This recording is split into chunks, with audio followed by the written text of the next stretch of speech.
Halo teman-teman, Assalamualaikum warahmatullahi wabarakatuh. Jumpa lagi di channel Yogi Pradana Marta. Oke, untuk teman-teman yang baru menemukan video-video ataupun channel ini, jangan lupa untuk klik subscribe kemudian nyalakan tanda notifikasi supaya teman-teman semuanya tidak ketinggalan informasi ataupun video-video terbaru dari channel ini. Tentunya penyembuhan tentang masalah asam lambung, GERD, dan anxiety gitu ya teman-teman. Oke, sesuai dengan judul, sesuai dengan tema pada video ini adalah tentang cara mengobati keliengan 3 hari sembuh seperti itu ya teman-teman. Tetapi ini perlu diketahui bahwa beda orang beda kondisi seperti itu ya. Tapi insya Allah nanti 3 hari pengobatan, 3 hari terapi, insya Allah teman-teman akan mendapatkan kesembuhan ya, minimal mendapatkan perubahan yang baik seperti itu teman-teman ya. Oke, jadi untuk masalah keliengan ini sungguh sangat wajar banget teman-teman ya, sangat wajar banget, dan teman-teman tidak usah terlalu cemas ya, tidak usah terlalu takut ketika teman-teman mengalami masalah keliengan. Karena masalah keliengan ini memang pasti dan selalu ya, selalu ada ketika kita ataupun teman-teman menderita masalah asam lambung. Karena orang yang tidak sedang menderita GERD, anxiety, asam lambung pun juga mengalami ataupun pernah mengalami yang namanya keliengan, seperti mau pingsan, cuma bedanya ada kecemasan dan nggak ada kecemasan, seperti itu aja teman-teman ya. Oke, jadi untuk masalah keliengan teman-teman itu ada beberapa faktor. Yang pertama, kita barangkali kekurangan ataupun HB kita sedang turun teman-teman ya. Jika HB kita turun, otomatis kita juga akan merasakan keliengan, kemudian badan lemes dan sebagainya. Itu yang pertama. Kemudian juga bisa dipengaruhi dari tekanan darah teman-teman ya. Kalau kita tekanan darahnya tinggi, biasanya kita akan sakit kepala, kemudian juga berjalan itu seperti oyong gitu ya, seperti sempoyongan, pusing dan sebagainya. Tekanan darah rendah pun itu juga hampir mirip, tapi dia ini cenderung kita merasa seperti mau pingsan, kita merasa seperti mau kejeblak seperti itu ya. Kalau orang Jawanya kejeblak seperti itu, kalau bahasa Indonesia seperti mau roboh lah, intinya seperti itu. Kemudian juga bisa dari masalah kadar gula teman-teman ya. Jadi kadar gula darah kita ini sedang turun.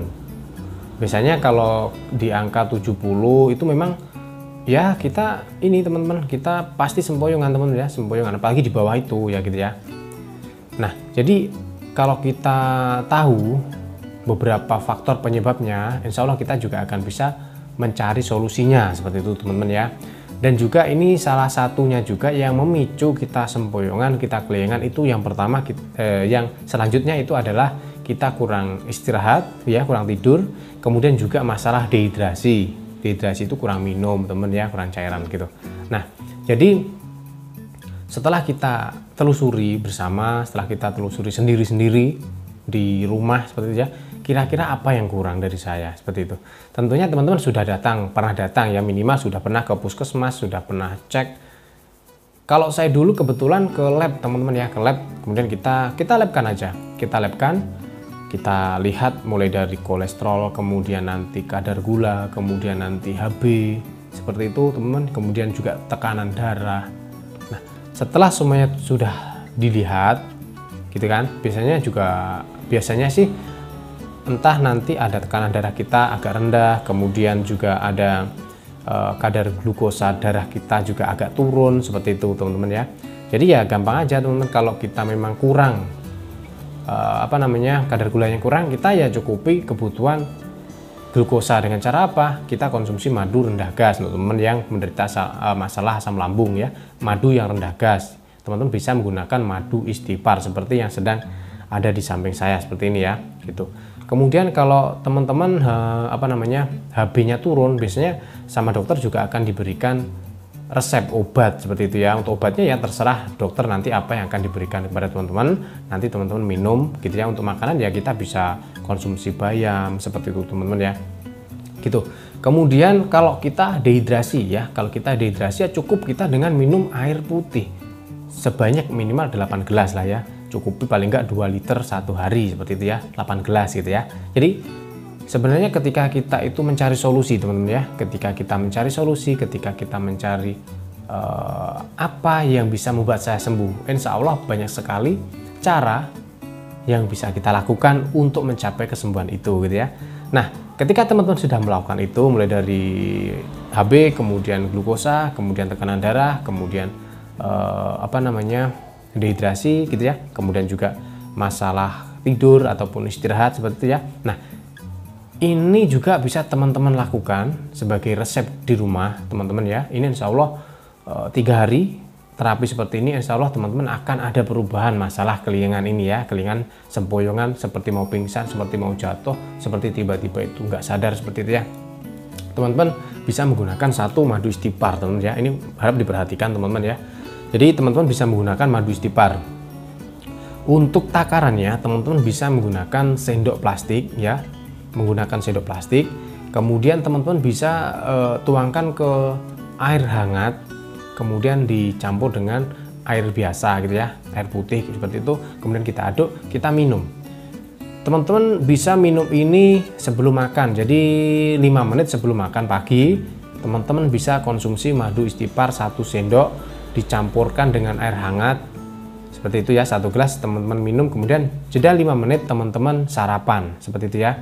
Nah, kemudian nanti kiranya pukul 3 ya, pukul 3 sore ataupun pukul setengah 3 sore teman-teman lakukan hal yang sama. Jadi ambil madu istipar 1 sendok plastik, kemudian aduk ataupun campurkan dengan air hangat, kemudian diminum sebelum makan seperti itu ya. Jam 3 teman-teman makan sore gitu kan nggak masalah gitu kan.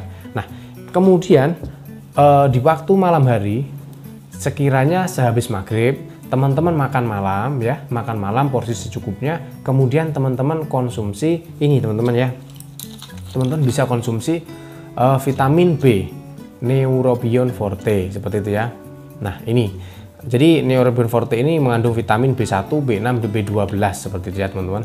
Jadi biasanya nanti ini juga bisa untuk mengobati masalah ketika kita kebas, kemudian ketika kita merasakan seperti kena percikan air, itu bisa teman-teman gunakan seperti itu ya.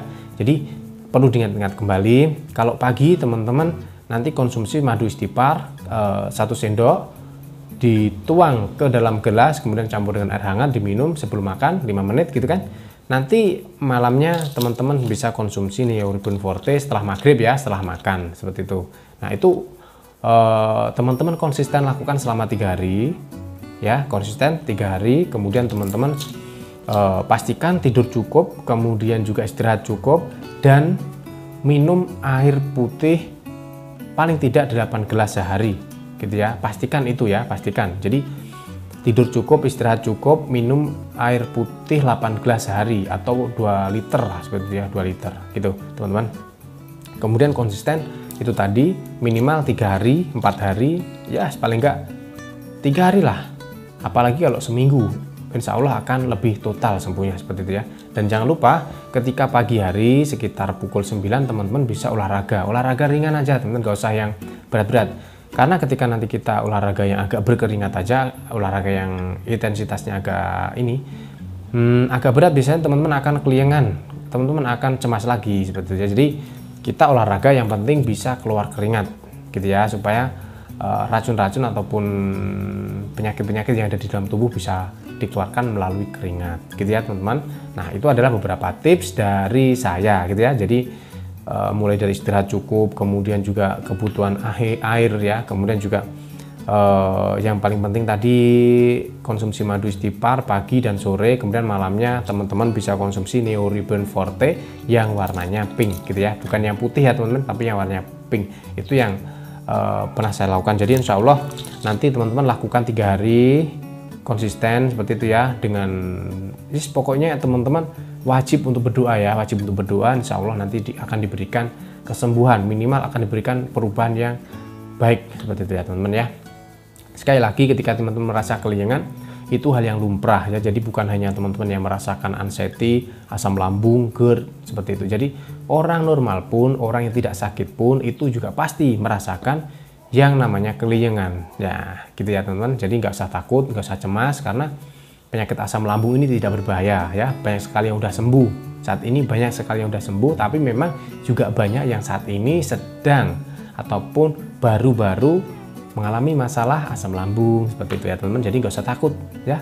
Banyak temennya, tidak usah takut, nggak ada yang meninggal gara-gara asam lambung gitu ya teman-teman. Memang dia ini menyiksa, dia ini pasti menyiksa, rasanya nggak karu-karuan. Itu karena apa? Karena ada efek ketakutan, ada efek sensasi cemas, ada efek sensasi gelisah yang diakibatkan dari itu tadi sensasi yang ada gitu teman-teman ya. Oke ya, itu sedikit tips dari saya, semoga bermanfaat untuk teman-teman. Jangan lupa dilakukan ya, istiqomah, kemudian selalu berdoa, mohon kepada Allah Subhanahu wa taala, mohon kepada Tuhan supaya teman-teman segera diberikan kesehatan, supaya teman-teman segera diberikan kekuatan kembali ya, happy, dan dapat menjalani hidup sebagaimana mestinya. Oke, jangan lupa klik subscribe, kemudian nyalakan notifikasi supaya tidak ketinggalan informasi terbaru ataupun video-video dari channel ini. Oke ya teman-teman, saya akhiri, saya Yogi Pradana Marta. Wabillahi taufik walhidayah. Wassalamualaikum warahmatullahi wabarakatuh.